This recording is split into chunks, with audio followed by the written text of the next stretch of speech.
Who is this super YouTuber? Is it Paul, the Joy Toy Collector? Andy, the Newcastle United fan? Jamie, the GoBot hater? Alexis, the salesman? Rohan, the man with the plan and the Wall of Fame? Might just be Rohan's Corner, Super Transformers guy. Rohan's Corner, poking Hasbro in the eye. Oh, he's so fly, a groovy guy with a beard that just won't stop. When the bots get rough, he's super tough as third party cleans up. Rohan's Corner, Super Transformers guy. Rohan's Corner, poking Hasbro in the eye. Hello everyone and welcome back to Rohan's Robot Corner. Other names are acceptable. Post them in the chat there. I'd like to hear what you think I should rename my YouTube channel to include a bit more sci-fi and robots, because this show is not just about Transformers and GoBots and sci-fi and robotics and Battletech. It's all about everything that I enjoy and everything that hopefully you enjoy too. Thank you to my co-host for that brilliant intro. And this week I'm talking about that discussion point I had with you a couple of weeks ago. I had laid the groundwork. Jazz Hardy and I were talking about Transformers that don't have humanoid forms, i.e. their robot form is not humanoid looking in any way, shape or form. And this is quite a rare concept in the world of Transformers. Believe it or not, I've just spent a bit of time going through every single Transformers toy released from 1984 all the way through to 1997, 98, 99, even up to 2000. And there aren't many, especially in the toys. There are probably a few more characters that have come out in various different forms of media, the likes of TV, film, and comics, and other such, which have those characteristics, but there are very few that have made it into toy concept or into the toy production world. And it makes me think, how come? Why are there not many characters that have the ability to transform from a vehicular form or some sort of alternate mode into a non-robotic, non-humanoid looking robotic form? And I guess it stems down to the fact that two things. One, is that too far from the humanoid way of thinking, the human brain way of affiliation, to say to Hasbro, "Ooh, hang on a minute, we can't do this. What if people who are interested in this franchise don't actually like this kind of thing? We better not do it." That's the first thing. And the second thing is, I suppose there's the physical incapability of making a tomato turn into a sports car, or whatever is the case. And if we think about the where they actually have done this in the past, generally speaking, it tends to be some sort of beast turning into some sort of vehicular form. Now let's go back all the way to 1984. Now this list is not going to be 100% accurate because, if I were to go through and look at every single Transformer ever made, it would take me for the rest of my lifetime, probably. And there are probably some that I'm missing, so please shout them out in the chat. But in 1984, the very first incarnation we had of this was the mini cassettes. So the likes of Buzzsaw, Laserbeak, and Ravage came out alongside Rumble and Frenzy, who obviously do have humanoid forms. And those three, being a panther and eagle-type flying birds, were certainly part of this concept. Let's think about it. They transformed from those wild beast animal forms into cassettes. And, it's a bit of a cheat, I suppose, because their alt forms have to be cassettes so that they can go into Soundwave. But in the same vein, they definitely were the sort of beginning of this mantra, if you like. And we had more of them in 1986, the likes of Ramhorn, Steeljaw, and Ratbat. And then further down the line, even more and more. In fact, there are so many cassettes that transform into alternate forms that are not robot or humanoid. It's pretty cool. In fact, some of the best ones, some of the dinosaur-looking ones, some of the ape and animal-looking ones are excellent. So if you haven't seen those, go out and check them out. However, for this use case, I'm going to exclude the likes of, I mentioned Ape, i.e. Beastbox, and Squawk Talk, and Grand Slam, and Rain Dance, because even though they don't actually transform into a humanoidal form, they are technically triple changes in the sense that they combine into a combined mode, which is a humanoidal form. And so I'm going to exclude them. Also, along that same line, I'm also going to exclude the likes of Battle Trap and Flywheels, who again are vehicular forms that transform into nothing particular, but when you put them together, become a humanoid-looking robot.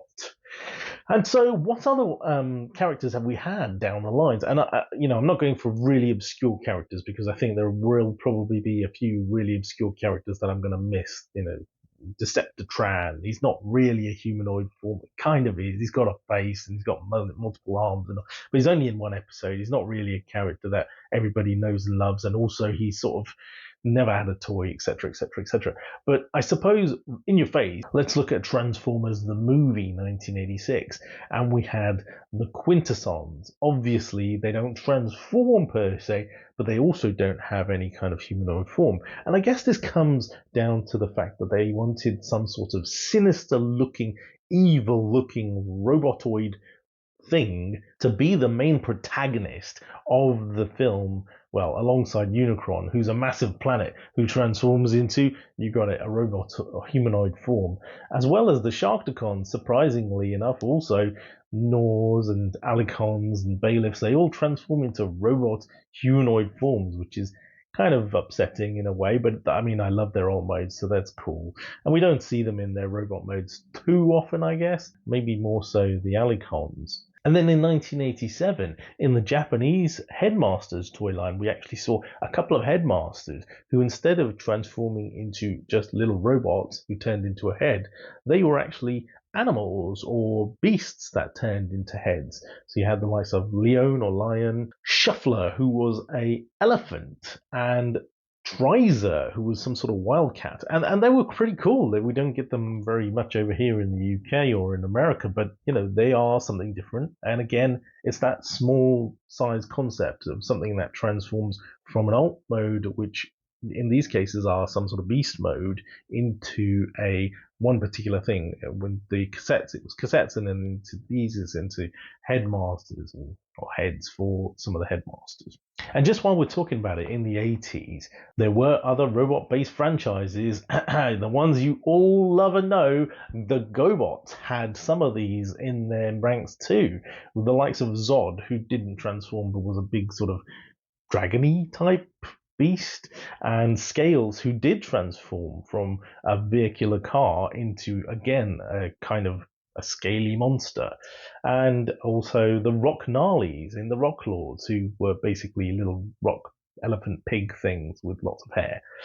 They didn't transform either. I suppose those that don't transform don't necessarily also abide by the concept, but at least they don't have a robot humanoid form.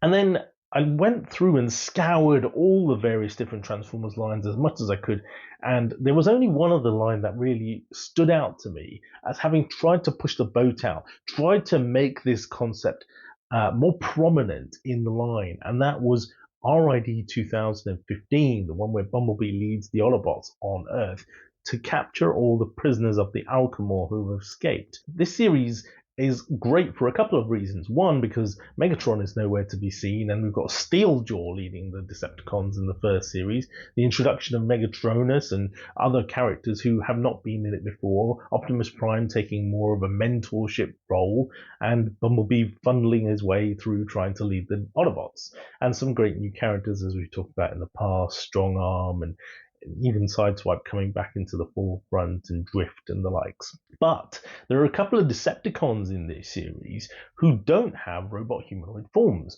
specifically Underbite, some sort of dinosaur that transforms into a racing car, awesome.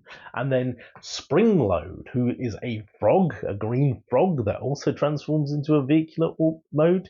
and the likes of Crazy Bolt, who's some sort of panther and also transforms into a racing car.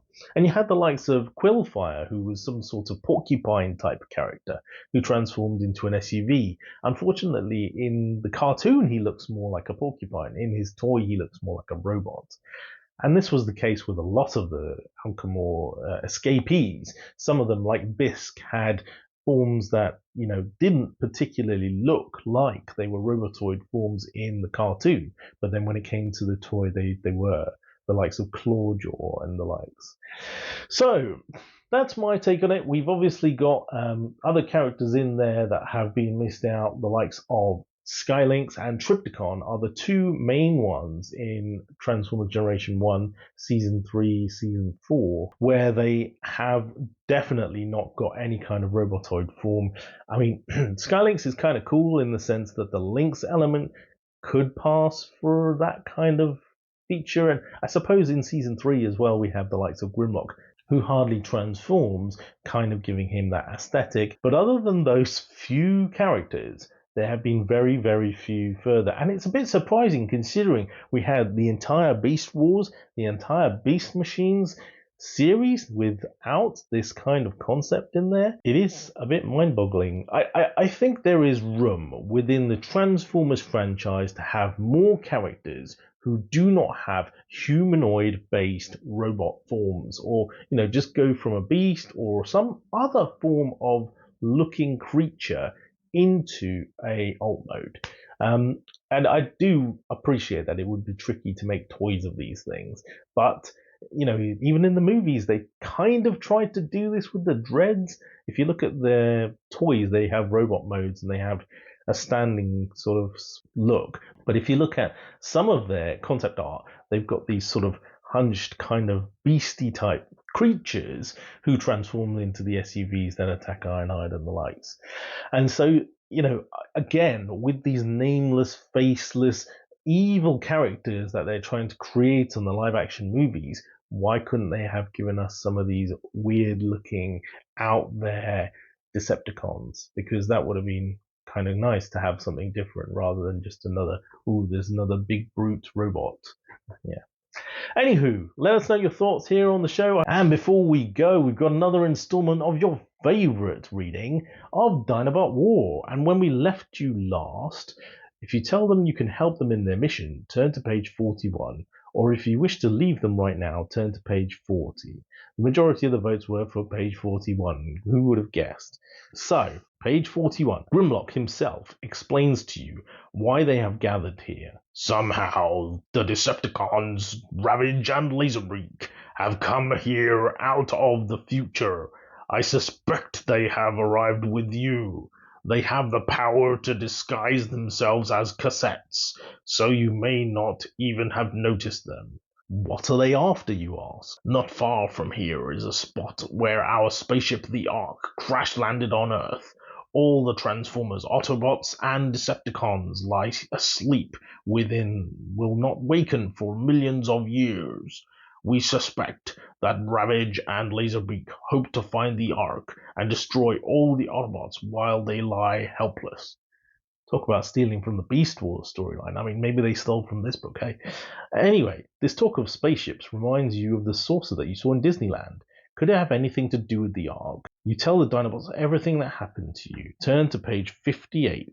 I have been in this area for several days, says Swoop. It is nothing to do with the Ark that crash-landed on Earth centuries ago, but I did see a flying saucer landing in the hills to the east. Grimlock is angry.